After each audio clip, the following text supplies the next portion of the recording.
Selamat jumpa kembali kawan-kawan dimanapun Anda berada. Kita tetap setia di ruang tunggu.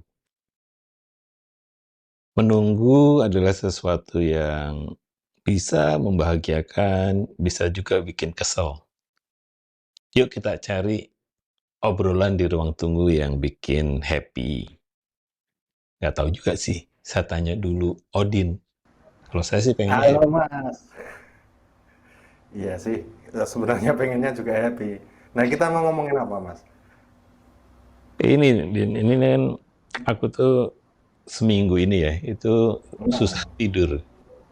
eh ini pola-pola penuaan dini nih, atau Ya, kemudahan dini. sebenarnya gara-gara ya isu itu loh, isu di Timur Tengah ya, tentang Hmm, perang gitu. Jadi kadang saya tuh ngerasain juga ya gimana kalau satu negara gitu ya dikepung nggak bisa kemana-mana gitu ya. Lalu kadang membayangkan gitu gimana ya emosi orang pada saat menunggu apa bom atau apa gitu ya. Itu kan aku kadang susah gitu untuk apa, untuk melupakan begitu saja. Jadi kadang kepikiran terus gimana itu kok. Cuma di sisi lain ya dalam konteks eh, misalnya di sini kita bicara tentang wah Hamas ya. Itu kan masa hanya menyerang begitu gitu ya. Kan pasti ada juga bahwa akan ada serangan balik kan pasti sudah difikirkan lah. Jadi kadang saya juga ini apa sih di belakang ini semua.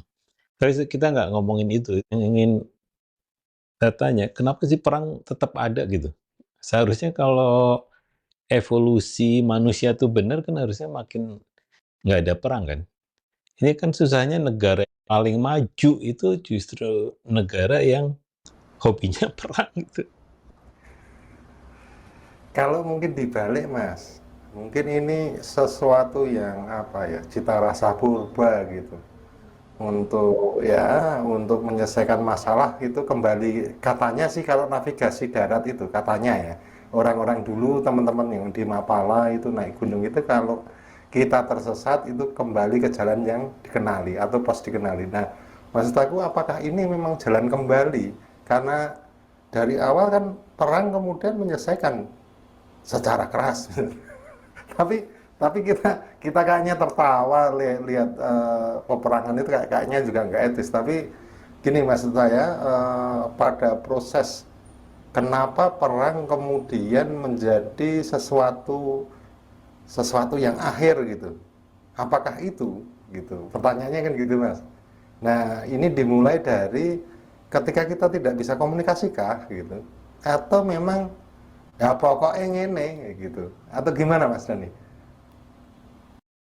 Saya kalau misalnya mau ditarik ke belakang lagi ya, itu kalau kita ikuti teori migrasi out of Africa, itu nenek moyang kita kan dulu asalnya dari Afrika Selatan ya. Pokoknya Afrika bagian selatan, bukan Afrika Selatan yang sekarang. Afrika bagian selatan itu. Nah, waktu bermigrasi, migrasi itu selalu terjadi ya perang dulu gitu. Jadi ketika mau bermigrasi itu pasti ada konflik, ya perang. Yang kemudian migrasi itu ya karena merasa kalah di tempat yang mula, ya dia harus pergi dari tempat itu gitu.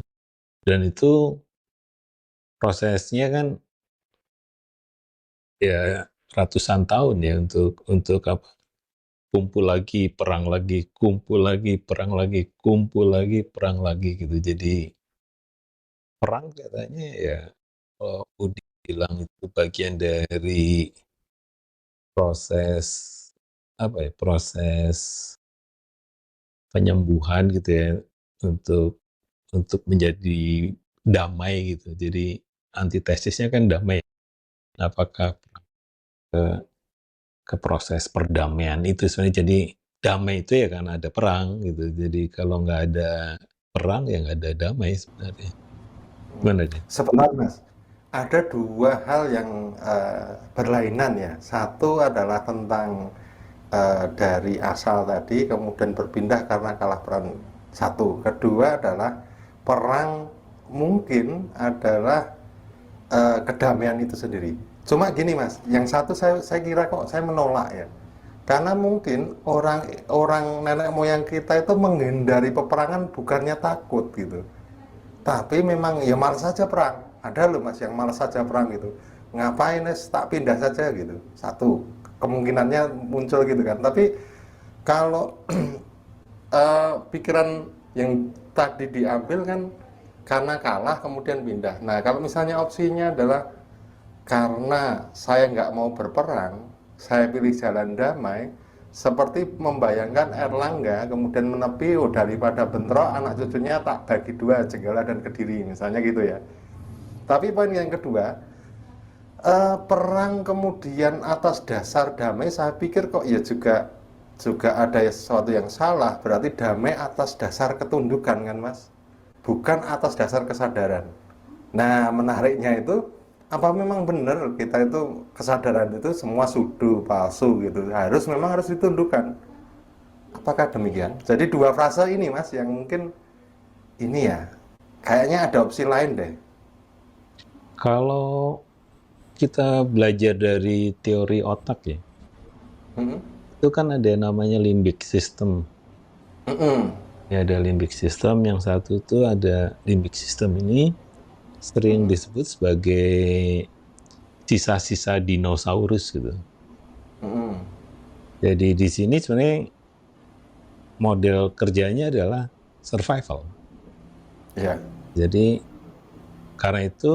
karena sifatnya survival itu memang serba khawatir gitu. Jadi misalnya bikin rumah, jangan-jangan nanti ada harimau atau ada binatang liar bisa masuk rumahnya bikin rumah panggung gitu.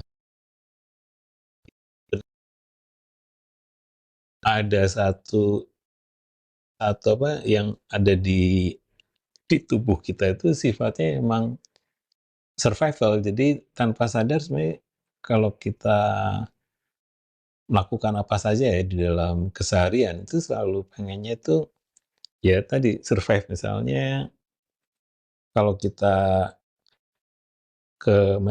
pergi ke tempat kerja gitu ya, itu biasanya selalu lewat jalan yang sehari-hari ya lewat jalan itu gitu. Kadang kalau mengambil keputusan untuk lewat jalan lain aja, itu kadang otak udah kasih kasih sign itu, jangan deh di situ macet, jangan deh gitu, lebih bagus lewat jalan biasa. Jadi ada di sini sebenarnya yang ingin saya sampaikan adalah yang disebut survival itu ada bibit untuk perang gitu segala macam untuk survival gitu. Jadi tidak mungkin sebenarnya nggak ada apa-apa perang gitu ya. Jadi perang tuh bisa jadi saat ini misalnya survival tuh untuk negara-negara yang superpower yang besar-besar itu, ya saat ini kan situasinya memang dalam situasi survive juga ya, harus mempertahankan.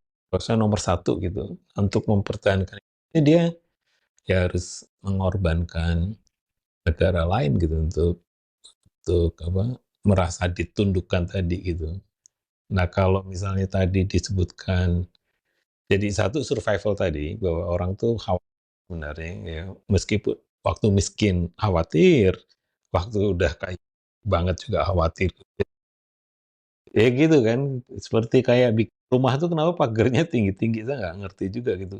Itu kan sama aja di penjara sendiri gitu ya, kenapa sih nggak malah ditunjukin, "Rumah saya keren banget, malah bikin Pak makin kaya itu pagarnya makin tinggi," gitu. Jadi tadi ada survival itu, Din, kalau saya itu. Oke, Mas, survival sama cari selamat itu beda nggak ya? Satu itu ya, cari selamat konotatifnya selalu negatif gitu kan. Tapi survival itu sama dengan cari selamat enggak? Kalau misalnya iya gitu kan, ini menarik untuk ditarik kembali, berarti memang keselamatan yang dicari.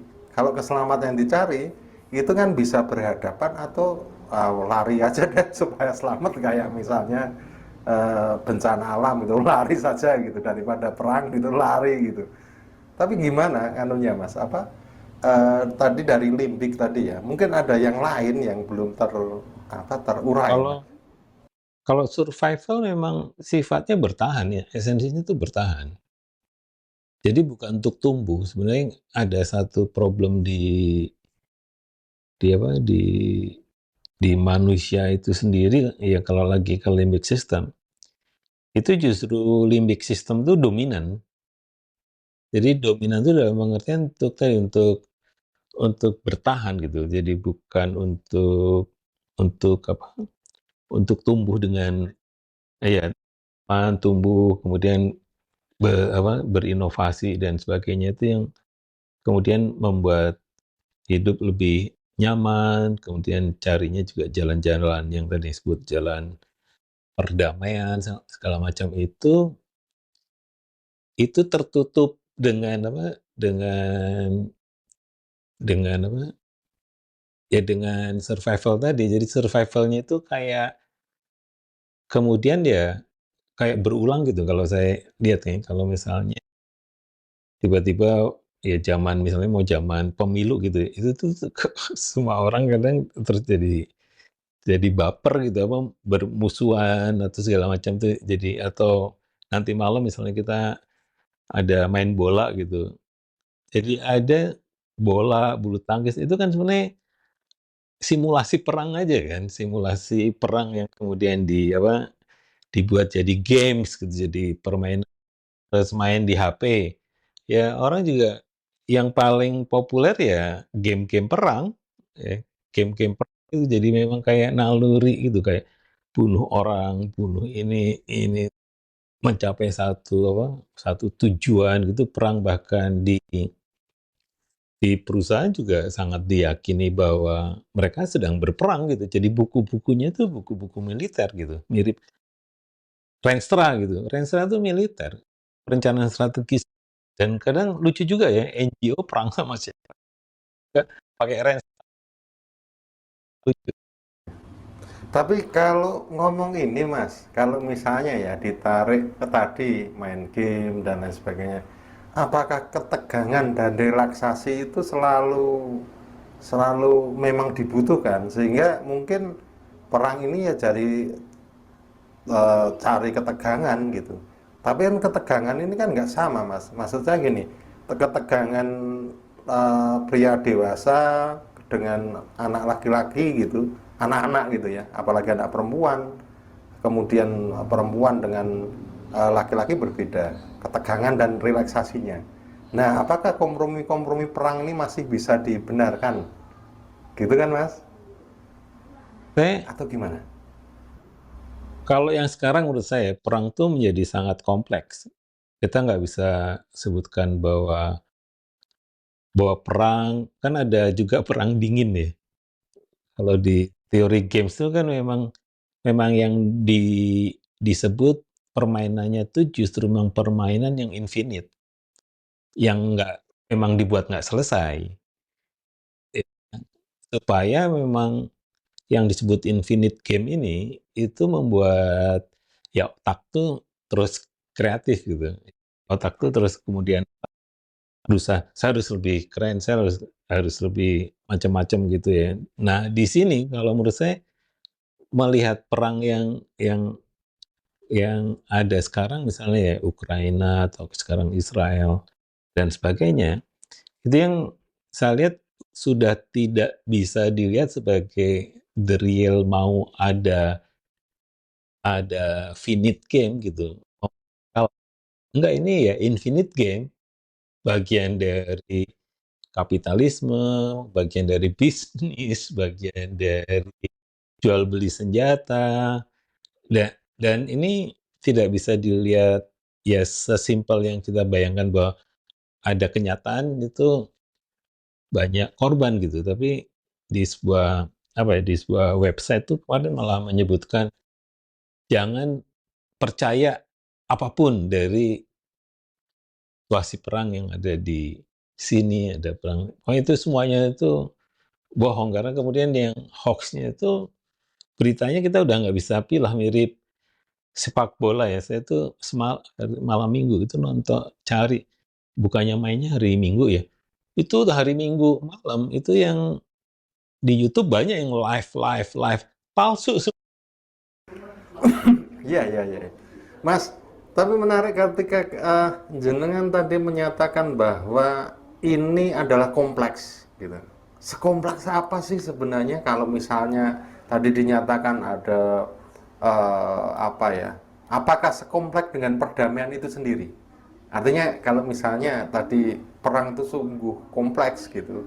Lawan katanya misalnya perdamaian. Perdamaian juga sekompleks itu. Terus Yes, bagaimana dengan ya. ya? Hmm. Esensinya kan memang mindset juga kan. Kalau saya di kalau saya punya sejarah militer, maka semua harus diselesaikan dengan kekerasan, dengan perang, mirip di Indonesia aja. Ya, kalau kita ambil contoh, ada kasus kecil aja kemarin misalnya di Kalimantan gitu.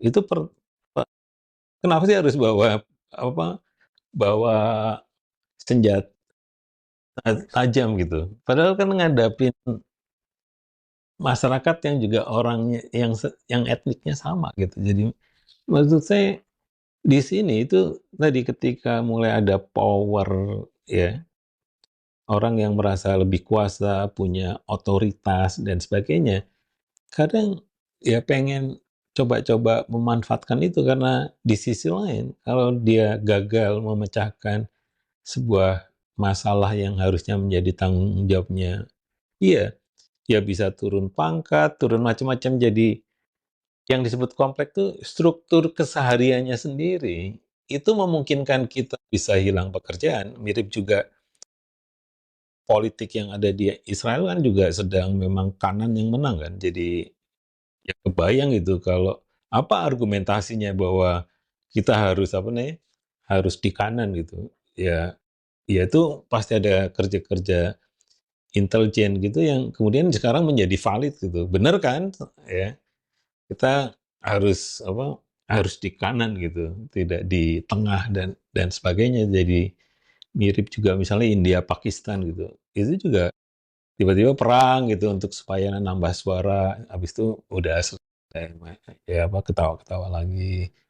Jadi mirip juga di negara ini gitu, selalu ada konflik muncul gitu dan Mas Dani, Pak, kalau misalnya itu tuh terjadi nggak sih di organisasi masyarakat sipil misalnya gitu-gituan tuh?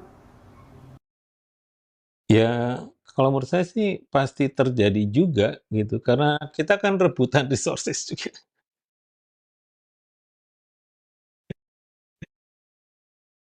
Iya, itu kan kalau kita lihat obrolan di misalnya di donor atau segala macam, itu kan muncul gitu.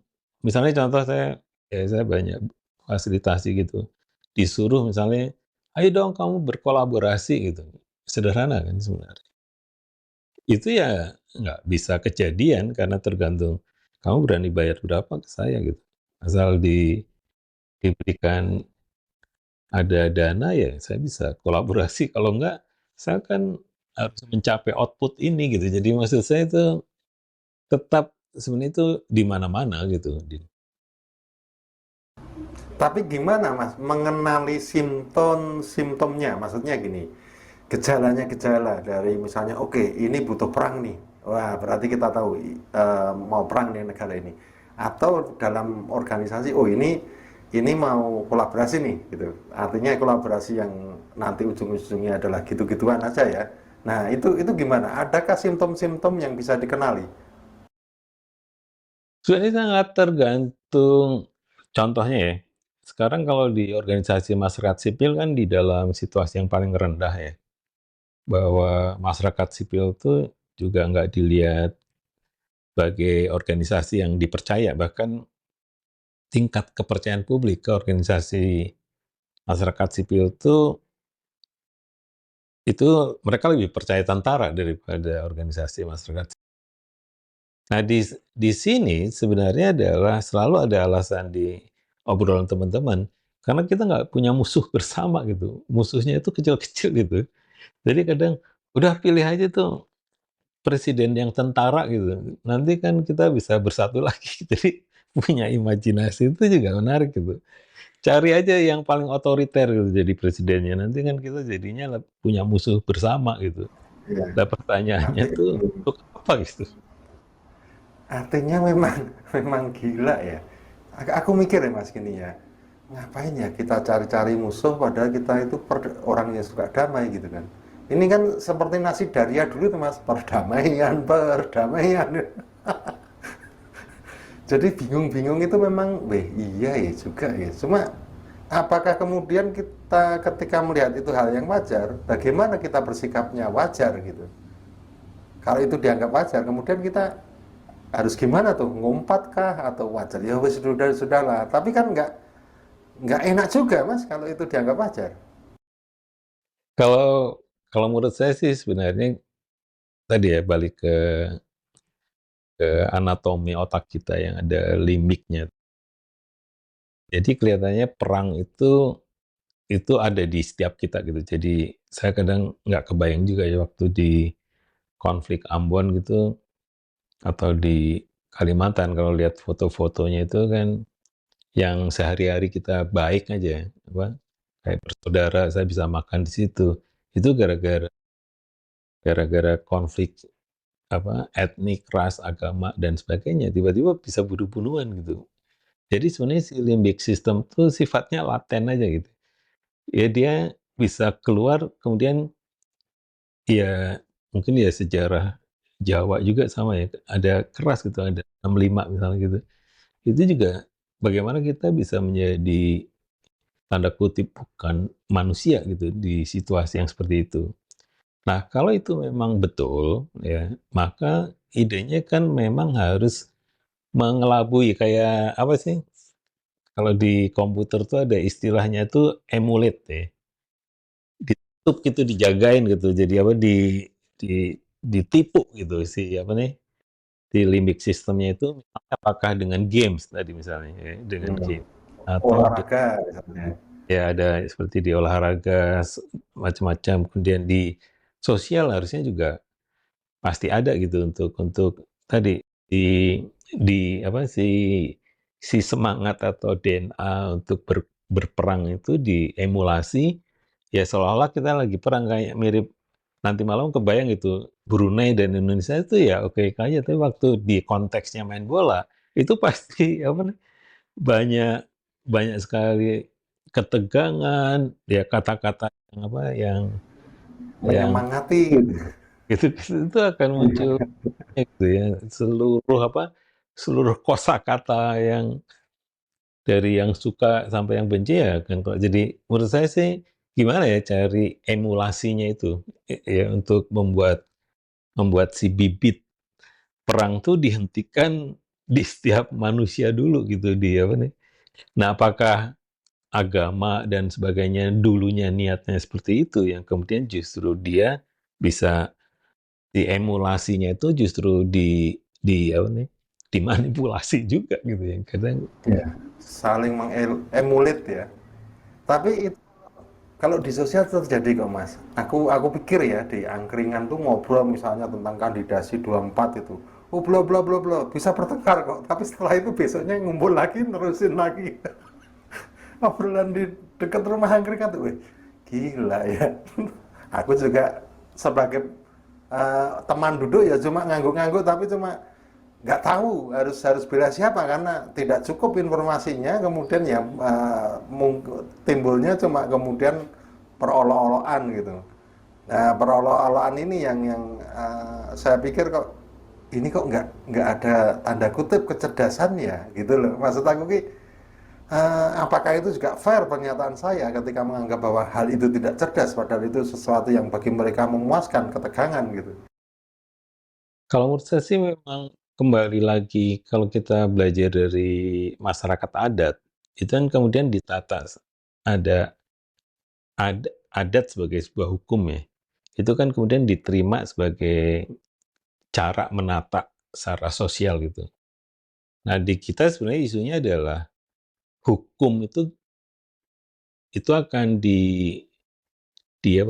dibuat seperti apa gitu. Jadi untuk menjadi Indonesia dalam konteks Indonesia, hukumnya itu kan harus memang hukum yang real ya. Jadi misalnya kalian nonton film apa gitu, dia cara berpikirnya, ya hal ini tidak boleh di negara kami karena ada aturannya gitu.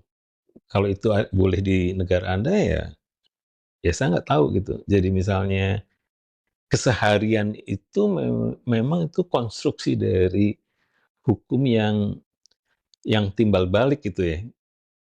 Jadi ya aku nggak tahu cuma esensinya adalah hukum itu kan harus hidup gitu, bukan hukum itu di sana kemudian kalau ada kejadian, "Kok kamu aneh sih?" Gitu, nggak sesuai dengan apa yang kami yakini sebangsa ini gitu misalnya. Nah, ini Mas persoalannya, konteks dan relatednya hukum tuh Mas maksudnya. Nah, ini kan persoalan. Artinya kita konon sebelum sejarah UU PA ya, Agraria itu juga ya sebelum 60 miliknya Belanda tapi kemudian dirubah waktu itu dengan semangat itu gitu. Nah, persoalannya gini Mas. Ini juga ternyata tidak mudah menemukan sumber-sumber adat hukum yang terbuka. Misalnya gini, suku dalam Baduy, kemudian ada sedulur sikap, ini memiliki prinsip nilai yang mungkin tidak tertuang dalam suatu normatif undang-undang. Cuma mereka punya prinsip, sebenarnya prinsip dan nilainya, dan itu mereka sudah tanda kutip ya, nggak ada hukum ya nggak apa-apa kok, kita udah jalan kok. Nah, pernyataan-pernyataan itu seperti itu tuh Mas, mengakomodirnya kadang-kala hukum tidak selesai tuh di dalam satu rentang Indonesia Raya. Terus gimana Mas? Apakah dari wilayah kecil-kecil? Betul, saya kemarin kemarin atau tadi kepikiran bahwa sebenarnya hukum dia sifatnya harus sangat lokal ya, kayak contohnya di Singapura gitu, itu kan mulai urusan meludah, pipi, itu kan diatur gitu karena memang memang harus ada kesepakatan karena tiba-tiba sekarang ada lift, tinggal di flat bukan di rumah di kampung-kampung gitu. Itu kan semua aturannya baru gitu. Nah, kalau nggak ditata dengan kesepakatan-kesepakatan baru, orang kan bisa sembarangan ya. Seperti misalnya kalau ya sekarang kalau naik kereta gitu, itu kan mulai teratur ya. Kalau dulu kan kebayang itu ya, kita di stasiun tuh ada orang yang dagang, orang macam-macam tuh ya semuanya ada gitu. Jadi ya pasar gitu. Tapi kan kalau memang ingin rasa apa nih, ya yang tadi disepakati rasa nyaman, aman, semua yang nggak aman, orang yang aman, pokoknya semuanya menjadi nyaman dan aman bersama. Bisa jadi kalau diatur ya mirip mirip kehidupan di stasiun itu, ya kalau saya itu yang kemudian harusnya terjadi di jalan raya juga. Kan di jalan raya itu saya juga kebayang ya, ada motor kecil, mobil sedang, truk raksasa itu ada di dalam satu jalan. Itu kan kalau mungkin di beberapa negara heran juga, kok bisa sih di sini ada truk, itu kan bisa bisa kecelakaan setiap saat gitu. Tapi ya di kita kadang dianggapnya normal, ada jalan sepeda, ya ada segala macam yang itu di dalam satu ruas jalan yang senggolannya tinggi. Nah nah itu kan harus hukum tuh harusnya bekerja di situ. Apakah memang misalnya berapa orang yang tewas ya di jalan raya gitu gara-gara memang konstruksi hukum lalu lintasnya nggak di nggak dibenerin gitu. Jadi di sini yang menjadi penting adalah kalau memang ada hukum, ya hukumnya itu sekecil apapun ya, kasarnya itu dulu waktu saya kecil, saya ingat juga tuh, bawa ayam, diikat salah di sepeda di belakang itu itu dihukum dulu tuh. Iya, iya, iya, betul, betul, betul. Mas, tapi gini Mas, ini kayaknya malah pikiran saya banyak sekali Mas. Maksud saya segini, ketika kita bicara tentang bagaimana hukum itu bisa berkontekstual di setiap daerah atau setiap wilayah yang lebih kecil gitu. Nah, padahal di konsensan besok 24 itu banyak orang-orang yang dari dapil tapi dia tidak pernah hidup di situ, hanya nunut lahir misalnya. Ini kan persoalan Mas, padahal dia adalah legislator nantinya. Nah, satu sisi itu ya. Kemudian apakah mekanisme-mekanisme ini tuh bisa, ya udahlah, kita malah kadang-kadang sibuk dengan urusan batas batas umur, batas usia, kemudian dan lain sebagainya. Tapi tidak pernah menyuarakan ini tuh benar-benar kompeten tidak dari wilayah itu gitu. Wong dia hanya nunut lahir, terus gimana? Nah, itu satu satu sisi ya. Sisi yang lain kemudian bagaimana kemudian hukum itu bisa diperbaharui secara kontinu dan kontekstual. Atau memang orang kemudian kalau itu diikat dalam hukum yang ketat, terus orang akan bertanya, kreativitasnya di mana nantinya? Kayaknya itu juga pikiran banyak dan kayaknya tidak selesai Mas kita bicarakan. Kita tanyakan ke permisa apa Mas? Yang mana Mas tadi? Esensinya hukum menjadi bermasalah kalau niatnya tuh kan ngontrol.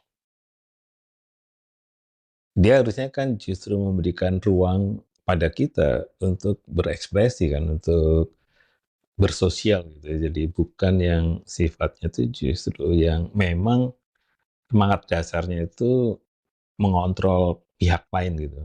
Nah, semangat kontrol ini masih kuat karena yang dibayangkan tuh kan ingin membangun sebuah orde. Nah, semangat seperti ini yang kemudian dilakukan oleh para legislator dan sebagainya, ya cara berpikirnya masih berpikir seperti itu. Misalnya dalam konteks sistem pendidikan gitu, pengennya tuh satu gitu. Padahal di Amerika Serikat yang disebut sistem pendidikan itu ada 1.500 jenis, nggak bisa diatur. Ya silakan aja.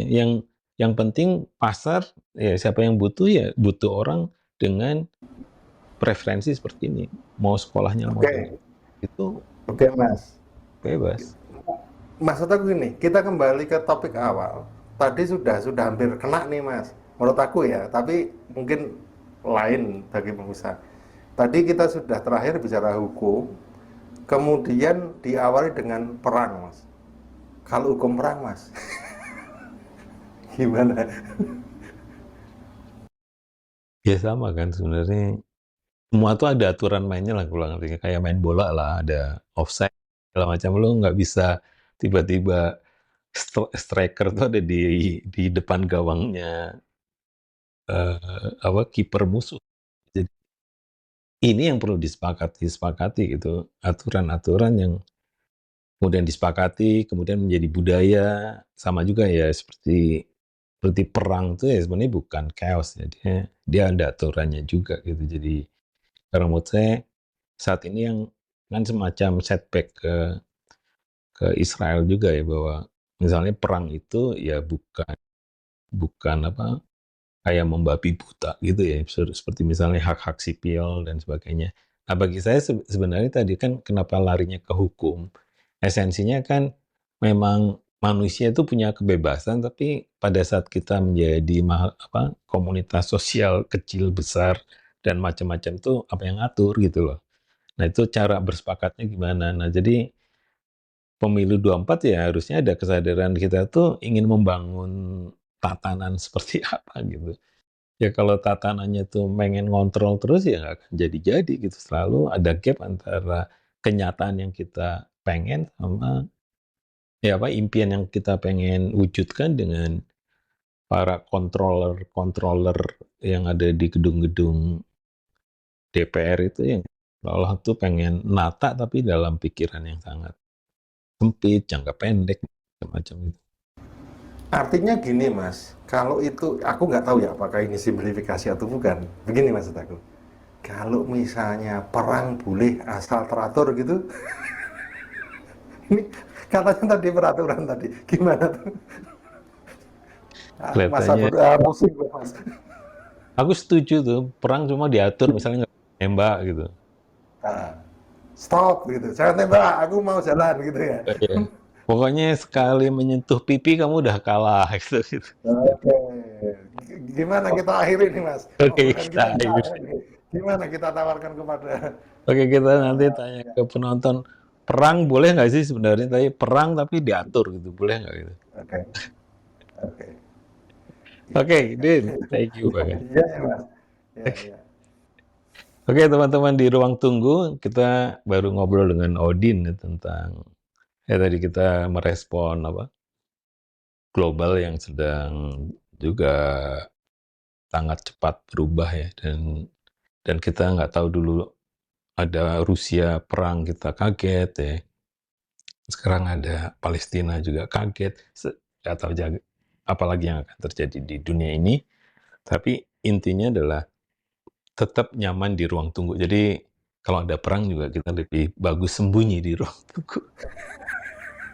Oke. Oke. Thank you, Din. Ya, ya, terima kasih Mas. Terima kasih, terima Oke. kasih. Ya, ya. Oke.